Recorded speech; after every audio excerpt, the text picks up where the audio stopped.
ლოლო, რას აკეთებ დღეს? დღეს გვექნება ჩვენ სოკო ბადეკონში. აი ესე ბადეკონი ისა სოკო შევახუროთ ბადეკონში. მერე შამპურზე გავატაროთ ესე ფხილად რომ არ გასკდეს, აი ესე, აი ესეთი გამოვა. მერე მარილს დავაყრი და იქნება აი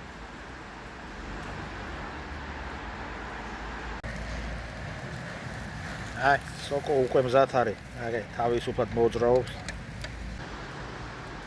აი სოკო ბადეკონში, აი როგორ წვეთავს.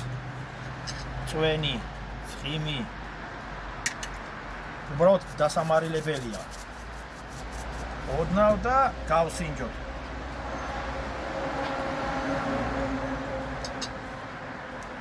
ძალიან გემრიელი გამოდის სოკო ბადეკონში. როგორ წვეთავს.